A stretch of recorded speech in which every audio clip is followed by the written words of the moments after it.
Disclaimer. This video is for educational and informational purposes only. It is based on historical sources and interpretations, and is not intended to promote any political ideology or viewpoint. Viewer discretion is advised. The United States presents itself as a nation ruled by the will of the people. Elections are frequent, public debates are loud, and political conflict is visible to everyone. On the surface, power appears transparent, accountable, and constantly contested. But this surface is misleading. Beneath the elections, beneath the speeches, beneath the headlines, exists a quieter structure of power, one that does not campaign, does not debate publicly, and rarely explains itself. This structure was not created accidentally. It was built deliberately, piece by piece, from the earliest days of the Republic. To understand American power, one must look not at what is celebrated, but at what is normalized. Not at what is announced, but at what is assumed. The founders spoke often about liberty, but they designed systems to manage fear. Fear of disorder. Fear of rebellion. Fear of unchecked democracy. The result was a system that looks democratic, but operates through restraint. Despite popular mythology, many of the founders did not trust the general population. They feared emotional decision-making, sudden swings in opinion, and the influence of demagogues. James Madison wrote openly about the dangers of factions. Alexander Hamilton warned against direct democracy. Even Thomas Jefferson, often portrayed as a populist, believed the public required guidance. This distrust shaped every major institution. The Senate was not elected by the people. The president was not chosen by direct vote. The judiciary was completely insulated from elections. These were not oversights. They were safeguards against popular control. The House of Representatives was the only branch directly elected by citizens. Even then, terms were short to allow correction. Every other institution acted as a filter. The Senate filtered popular laws. The Electoral College filtered presidential elections. The Supreme Court filtered constitutional interpretation. Power was intentionally slowed down. Efficiency was sacrificed for stability. The founders believed that slowing democracy protected the nation from itself.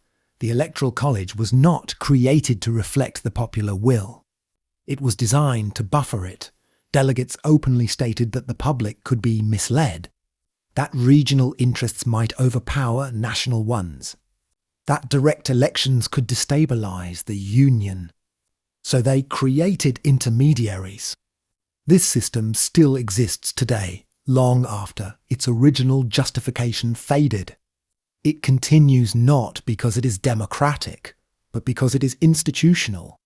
Once embedded systems removal. In the Senate do not matter. States with millions of residents hold the same power as states with a fraction of that number. This structure was a compromise to prevent smaller states from abandoning the Union. But it created a permanent imbalance. Minorities gained veto power. Legislation slowed further. Change became difficult by design. The system rewards preservation over reform. The Supreme Court was designed to be invisible. No elections, no terms, no accountability to public opinion. Its authority comes not from force, but from acceptance. When the court speaks, the nation listens not because it must, but because it has learned to. This is one of the most effective forms of power, legitimacy without enforcement. American power rarely declares itself openly. It does not need to. It operates through habit, through precedent, through institutional memory. What was once controversial becomes routine. What was once temporary becomes permanent. The public debates policy, while structure remains untouched. When people believe they control power, they stop questioning it. The American system thrives on this belief. Elections create participation. Debates create noise. Institutions remain unchanged. This is not conspiracy. It is design. From the beginning, American power was meant to be quiet, not because it was weak, but because it was durable. The louder politics became, the more silent structure grew. And that silence shaped everything that followed. From the very beginning, the founders feared standing armies. To them, permanent military forces were tools of tyranny. European history was full of examples where armies enforced the will of kings against their own people. That fear shaped early American policy. The Constitution gave Congress the power to declare war, not the president. Armies were to be raised only when necessary. Militias were considered safer than professional soldiers. But fear does not survive reality. As the United States expanded, threats became constant. Borders were unstable. Foreign powers competed for influence. Internal conflict never fully disappeared. Slowly, emergency became normal. Wars were no longer rare events. They became conditions under which the state operated. With every conflict, executive power expanded. Presidents acted faster than Congress. Military decisions required secrecy, speed, and centralized command. Each conflict stretched executive authority further. Congress authorized force broadly, then stepped aside. Oversight weakened. Accountability blurred. The president became a wartime leader by default, even in peacetime. This shift was never voted on by the public.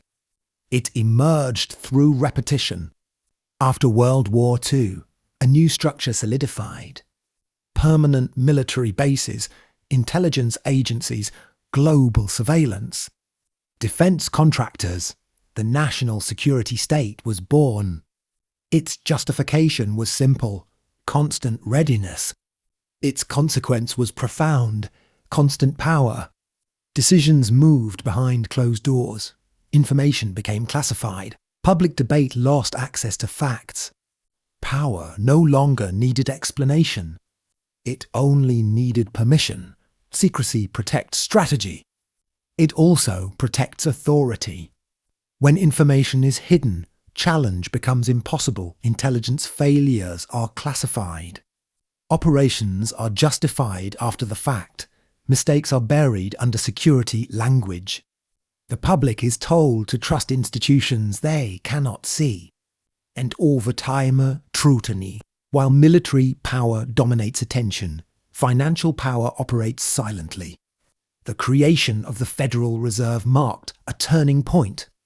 Control over money supply shifted away from elected officials and into technocratic hands. Interest rates, inflation, liquidity, these decisions shape daily life more than most laws. Yet they are made without elections, without campaigns, and without public approval. Stability is the justification. Distance from democracy is the method. Economic collapse accelerates authority. During the Great Depression, emergency powers expanded dramatically, regulations multiplied. Executive agencies grew. After the 2008 financial crisis, similar patterns emerged. Decisions affecting millions were made in closed meetings between government, officials and financial institutions. Speed mattered more than consent. Survival justified control. Once again, temporary measures became permanent structures. Modern power no longer relies solely on force or finance.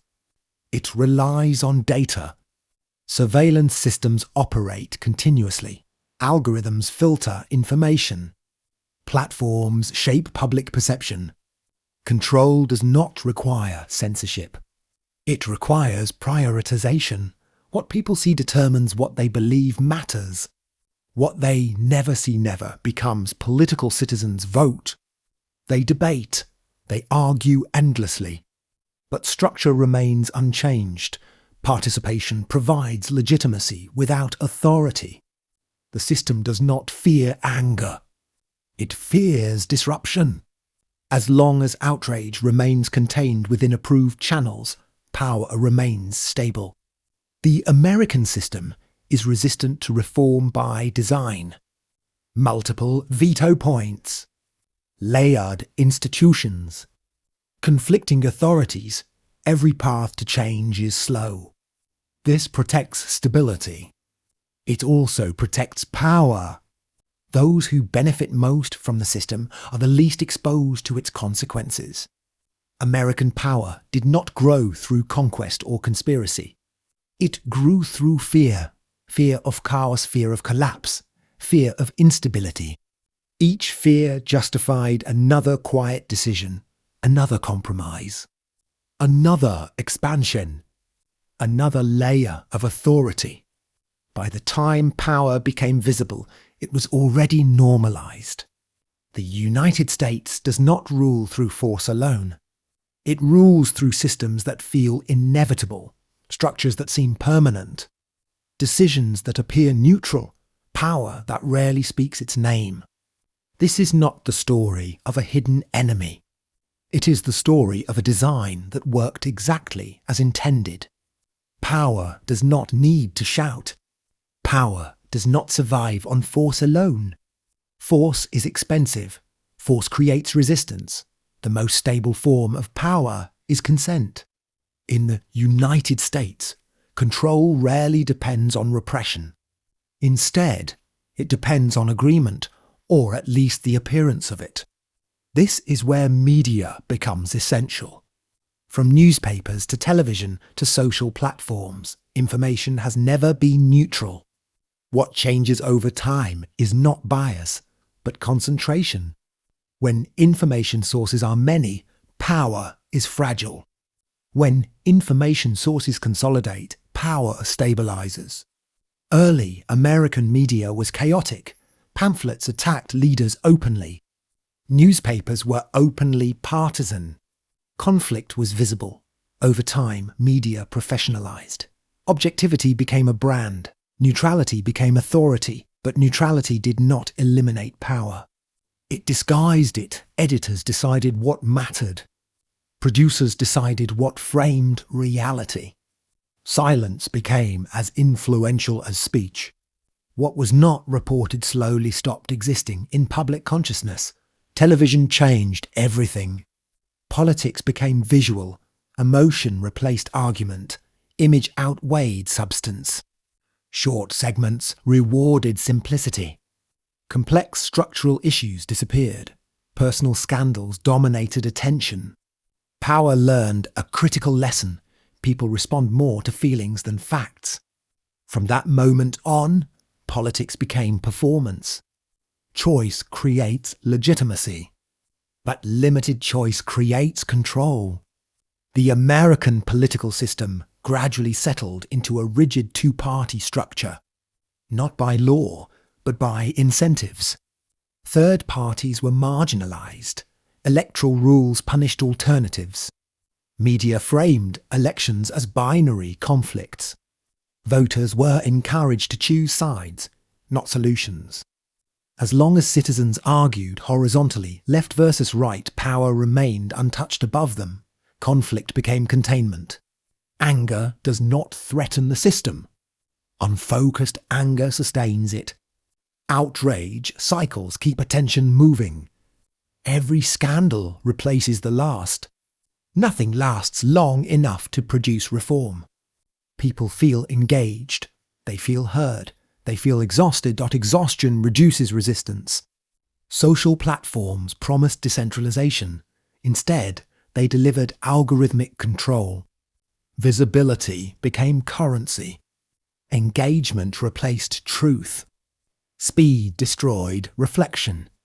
Content that provokes emotion spreads. Content that explains structure dies quietly. Power no longer needs censorship.